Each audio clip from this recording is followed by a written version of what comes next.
ഹരേ കൃഷ്ണ. ഇനി നമുക്ക് 7ാമത്തെ ശ്ലോകം നോക്കാം.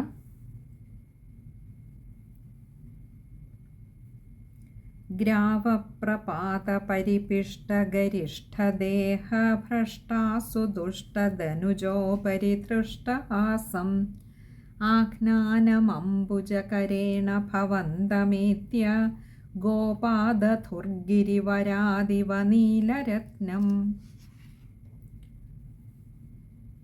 കുറച്ചധികം വലിയ വാക്കുകളൊക്കെയുള്ള ഒരു ശ്ലോകമാണ്.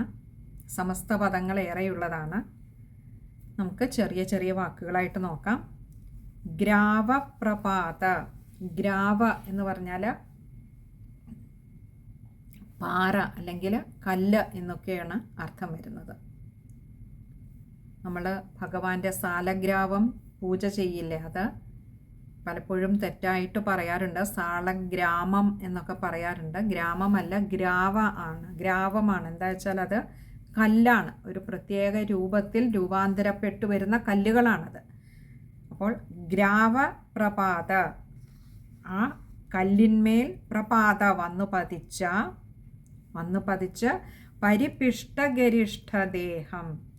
പരിപിഷ്ട എന്ന് പറഞ്ഞാൽ തകർന്നു പോയ, ആ പാറമേൽ വന്ന് പതിച്ചിട്ട് തകർന്നു പോയ, ഗരിഷ്ഠ എന്ന് പറഞ്ഞാൽ തടിച്ച, വളരെ തടിയുള്ളതായിട്ടുള്ള ദേഹം. ഭ്രഷ്ടാസു എന്ന് പറഞ്ഞാൽ ആ ദുഷ്ടനായ, അതായത് വളരെ തടിച്ച് ഭയങ്കരമായ ഭയാനകമായ ശരീരത്തോടു കൂടിയ അസുരൻ്റെ, ദുഷ്ടധനുജോപരി, ദുഷ്ടനായ ധനുജൻ്റെ, അസുരൻ്റെ ഉപരി മുകളിൽ, ധൃഷ്ടഹാസം പുഞ്ചിരി തൂക്കിക്കൊണ്ട് യാതൊരു കൂസലുമില്ലാതെ, ആജ്ഞാനമംബുജകരേണ ഭവന്തമേത്യ. ആജ്ഞാനമംബുജകരേണ, ആജ്ഞാനം എന്ന് പറഞ്ഞാൽ താളം പിടിക്കുക. അംബുജകരേണ, ആ താമരക്കൈ കൊണ്ട് താളം പിടിച്ചുകൊണ്ടിരിക്കുന്നു എന്ന് പറഞ്ഞാൽ ഇങ്ങനെ വന്ന് ആ പാറമേൽ വന്ന് വീണ അസുരൻ തകർന്നു പോയി എന്നാണ് പറഞ്ഞത്. ആ ദേഹം ഭയങ്കര തടിച്ച വലിയ ദേഹത്തിനുടമയായിട്ടുള്ള തൃണാവർത്തൻ്റെ ദുഷ്ടനായ ആ അസുരൻ്റെ ദേഹം അങ്ങനെ തകർന്നു പോയി എന്നാ. ആ തകർന്ന ദേഹത്തിൻ്റെ മുകളിൽ നമുക്കറിയാം, കൊച്ചു കുട്ടികൾ കൈയിട്ടിങ്ങനെ കൈയും കാലും ഇട്ട് അടിച്ച് കളിക്കുമല്ലേ. ഇവിടെ ശ്രീ മേൽപ്പത്തൂർ നാരായണ ഭട്ടതിരിപ്പാട് പറയുകയാണ്, താളം പിടിച്ചു കളിക്കുകയാണ് അത്രേ ഉണ്ണി. ആ അസുരൻ്റെ മുകളിലിരുന്ന തൻ്റെ ആ താമരപ്പൂ പോലെയുള്ള കുഞ്ഞു കൈകളാൽ താളം പിടിക്കുന്നു ഉണ്ണി ഇരുന്നിട്ട്. അങ്ങനെ ഭവന്തമേത്യ, ഭവന്തം ഏത്യ, ഇങ്ങനെ രണ്ട് വാക്കുകൾ ചേരുന്നതാണ് ഭവന്തമേത്യ. ഭവന്തം, അങ്ങനെയുള്ള ഭഗവാനെ അവിടുത്തെ, ഏത്യ എന്ന് പറഞ്ഞാൽ വന്ന്, ഗോപ ദധുർഗിരിവരാദിവ നീലരത്നം. ഗോപ, ആ ഗോപന്മാര് ഓടിവന്ന്, ദധുർഗിരിവരാദിവ, ദധുഹു ഗിരിവരാത് ഇവ, ഇങ്ങനെ 3 വാക്കുകൾ ചേരുന്നതാണ് ദധുർഗിരിവരാദിവ. ദധു എന്ന് പറഞ്ഞാൽ എടുത്തു, ഒന്ന് വാരിയെടുത്തു ഉണ്ണിയെ അങ്ങോട്ട്. എങ്ങനെ? ഗിരിവരാത്, ഗിരി എന്നാൽ പർവ്വതം, ഒരു വലിയൊരു ശ്രേഷ്ഠമായിട്ടുള്ള വലിയൊരു പർവ്വതത്തിൽ നിന്നും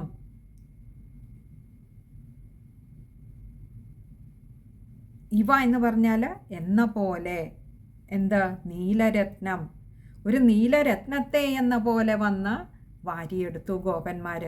ആ വലിയൊരു പാറയുടെ മുകളിൽ തൻ്റെ തടിച്ച് കൊഴുത്തു വീർത്ത ശരീരം, ആസുരികമായ ഗുണങ്ങൾ മുഴുവൻ നിറഞ്ഞു നിന്നിരുന്ന ആ ശരീരം ഒരു പാറപ്പുറത്ത് വീണ് തകർന്നടിഞ്ഞ് കിടക്കുന്നു.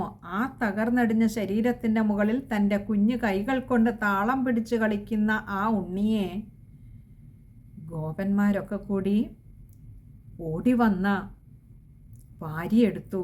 എങ്ങനെയെന്ന് വെച്ചാൽ, വലിയൊരു പർവ്വതത്തിൻ്റെ മുകളിൽ നിന്നും ഒരു നീലരത്നം എടുത്തുകൊണ്ട് വരുന്നത് പോലെ ഈ നീലക്കാർ വർണ്ണനെ കൃഷ്ണനുണ്ണിയെ ഗോപന്മാർ വന്ന് വാരിയെടുത്തു.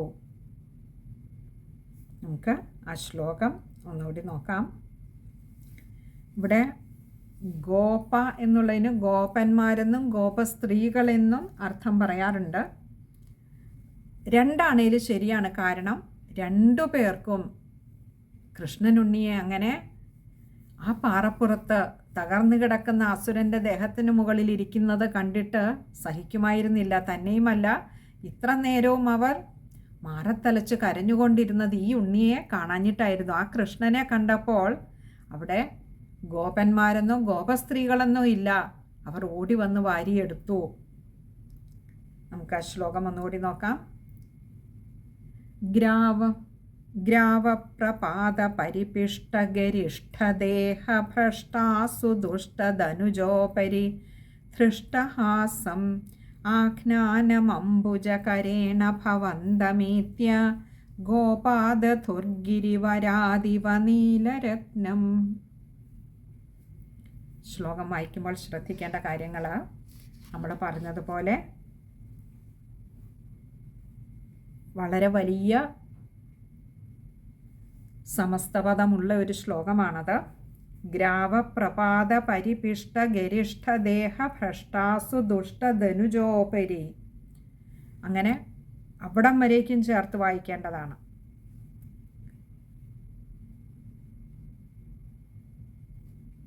അവിടെ നമ്മൾ അതിനാണ് ചെറിയ ചെറിയ വാക്കുകളായിട്ട് പറഞ്ഞു പോയത്. ഗ്രാവ പ്രപാത പരിപിഷ്ട ഗരിഷ്ഠ ദേഹ ഭ്രഷ്ടാസു ദുഷ്ടധനുജോപരി. ഗരിഷ്ഠ ദേഹഭ്രഷ്ടാസു, അതായത് വളരെ തടിച്ച ശരീരമായിരുന്ന തൃണാവർത്തൻ്റേത് ഇപ്പോൾ ഭ്രഷ്ടാസു ജഡമായി മാറിയിരിക്കുന്നു. അപ്പോൾ അതൊക്കെ കഴിയുന്നതും ചേർത്ത് തന്നെ വായിക്കുക. അതുപോലെയാണ് ആഘ്നാനമംബുജകരേണ, അതും കഴിയുന്നതും ചേർത്ത് വായിക്കുക. അവിടെ ആഘ്നാനം അംബുജകരേണ ആണ് മായുടെ ആകാരം, ശ്രദ്ധിക്കുക. ഭവന്തമേത്യ, ഭവന്തം ഏത്യാണ് ഏകാരം, ശ്രദ്ധിക്കുക. ദധുർഗിരിവരാദിവ, ആ വാക്ക് വായിക്കുമ്പോൾ ഗിരി എന്നുള്ളതിൻ്റെ ഗ കൂട്ടക്ഷരമാണ്. അതുപോലെ ഗിരിവരാത് ഇവ ആണ് ദായുടെ ഇകാരം, ശ്രദ്ധിക്കുക. ഇനി അടുത്തത് 8ാമത്തെ ശ്ലോകമാണ്. ഏകൈക്യമാശു പരിഗ്രഹ്യ നികാമനന്ദൻ നന്ദാഭിഗോ ഏകൈക്യമാശു പരിഗ്രഹ്യ നികാമനന്ദൻ നന്ദാദിഗോപ പരിരബ്ധ വിജുംബിതാംഗം ആദാതു കാമ പരിശങ്കിത ഗോപനാരീ ഹസ്താംബുജ പ്രപതിതം പ്രണുമോ ഭവന്തം. ഏകൈക്യമാശു, ഏകൈകം ആശുമാണ്. ഏകൈക്യമാശു, ഏകം, അതായത് ഓരോരുത്തരായിട്ട്, ആശു വളരെ പെട്ടെന്ന് വളരെ വേഗത്തിൽ, പരിഗ്രഹ്യ എടുത്തിട്ട്, അതായത് എല്ലാവർക്കും അപ്പോൾ ആ കൃഷ്ണനുണ്ണിയെ എടുക്കണം. കണ്ടിട്ടവർക്ക് സഹിക്കുന്നില്ല, അവരുടെ ഉള്ളിലെ ആ ഒരു ആസക്തി, ഉണ്ണിയെ വാരിയെടുക്കുവാൻ. ഇത്ര നേരവും കാണാതിരുന്ന് വീണ്ടും തിരികെ കിട്ടിയ, നഷ്ടപ്പെട്ടുവെന്ന് കരുതിയ ഒന്നിനെ കിട്ടുമ്പോൾ ഉണ്ടാകുന്ന പറഞ്ഞറിയിക്കാനാവാത്ത ആ ഒരു സന്തോഷം. ഉണ്ണിയെ കണ്ടപ്പോൾ എല്ലാവർക്കും വാരിയെടുക്കണം. ഓരോരുത്തരായിട്ട് വേഗത്തിൽ എടുക്കുകയാണ്.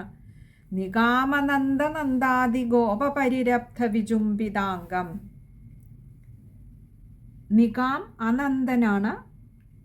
നികാമ, അവിടെ കുറച്ച് അധികം വാക്കുകൾ വരുന്നുണ്ട്, നമുക്ക് പറയാം. നികാം എന്ന് പറഞ്ഞാൽ അത്യന്തം, അനന്ദൻ എന്ന് പറഞ്ഞാൽ സന്തോഷിച്ചിട്ട്, നന്ദാദി ഗോപ പരിരബ്ധ, നന്ദാദി ഗോപ, നന്ദഗോപന്മാരും നന്ദഗോപരും മറ്റുള്ള ഗോപന്മാരും, പരിരബ്ധ വിജുംബിതാംഗം, പരിരബ്ധ എന്ന് പറഞ്ഞാൽ വാരിയെടുത്ത് മാറോട് ചേർത്ത് ആശ്ലേഷിച്ചിട്ട് വിചുംബിത അംഗം ഓരോരോ അംഗങ്ങളിലായിട്ട് ചുംബിക്കുകയാണ്. അവർക്ക് അവരുടെ ഉള്ളിലെ ആനന്ദം എങ്ങനെയാണ് ഈ ഉണ്ണിയോട് പറയുക, എങ്ങനെയാണ് അവർക്ക് പ്രകടിപ്പിക്കേണ്ടത് എന്നറിയില്ല. അവർ ഓരോരുത്തരായിട്ട് ആ ഉണ്ണിയെ വാരിയെടുത്ത് മാറോട് ചേർത്ത് ആശ്ലേഷിച്ചിട്ട് ഉണ്ണിയുടെ നെറുകയിൽ മുതൽ പാദം വരേക്കും ചുംബിക്കുകയാണ്. ആദാതു കാമ പരിശങ്കിത ഗോപനാരി. ആദാതു എന്ന് പറഞ്ഞാൽ ഇങ്ങനെ കൈ നീട്ടി നിൽക്കുകയാണ്. ഒരാളങ്ങോട്ട് എടുത്ത് ഒന്ന് മാറോട് ചേർത്ത് ഉമ്മ വെക്കുമ്പോഴേക്കും ആദാതു അടുത്ത ആൾ കൈ നീട്ടി നിൽക്കുകയാണ്. കാമ പരിശങ്കിത. എങ്ങനെ? കാമ എന്ന് പറഞ്ഞാൽ എടുക്കുവാനായിട്ട് ആഗ്രഹിച്ചുകൊണ്ട് അടുത്ത ആൾ തയ്യാറെടുത്ത് കയ്യും നീട്ടി നിൽക്കുകയാണ്. പരിശങ്കിത, ശങ്കിച്ച് നിൽക്കുന്ന, അങ്ങനെ എടുക്കാൻ ആഗ്രഹിച്ച് അങ്ങനെ ശങ്കിച്ച് നിൽക്കുക, കയ്യും നീട്ടി. എപ്പോഴാണ് ഇവരൊന്ന് തരിക? നമ്മുടെ തൊട്ടു മുൻപ് എടുക്കുന്ന ആ സഖി എപ്പോഴാണൊന്ന് തരിക ഉണ്ണിയെ എന്ന് ശങ്കിച്ച് നിൽക്കുന്ന ഗോപനാരി, ആ ഗോപ സ്ത്രീകളുടെ ഹസ്താംബുജ പ്രപതിതം. ഹസ്താംബുജം എന്ന് പറഞ്ഞാൽ അവരുടെ ആ ഒരു കൈകളിലേക്ക് പ്രപതിതം വന്ന് വീഴുക എന്ന് പറഞ്ഞാൽ ഒരു ഗോപസ്ത്രീ എടുത്ത് ഒന്ന് മാറോടണച്ച് ഉമ്മ വെക്കുമ്പോഴേക്കും അടുത്ത ആൾ എടുക്കുവാൻ തയ്യാറായി നിൽക്കുകയാണ്. കൈ നീട്ടുമ്പോഴേക്ക് ഇവിടെ ഇന്ന് അങ്ങോട്ടേക്ക് എടുത്ത് ചാടുകയായി ഉണ്ണി. അപ്പോൾ ഇങ്ങനെ വന്ന് പതിക്കുക എന്ന് പറഞ്ഞാൽ വന്ന് വീഴുകയാണ്, അങ്ങ് കൈ നീട്ടി നിൽക്കുകയാണ് ആ ഉണ്ണിയെ എടുക്കുവാനായിട്ട്. അപ്പോൾ ഒരാളുടെ കയ്യിൽ നിന്നും അടുത്ത ആളുടെ കൈകളിലേക്ക് എളുപ്പം ചാടിപ്പോകും. അങ്ങനെ വന്ന് വീഴുന്ന, അല്ലയോ ഭഗവാനെ, പ്രണുമോ ഭവന്തം. ഭവന്തം അവിടുത്തെ പ്രണുമ എന്ന് പറഞ്ഞാൽ ഞങ്ങൾ സ്തുതിക്കുന്നു. തൃണാവർത്തനെ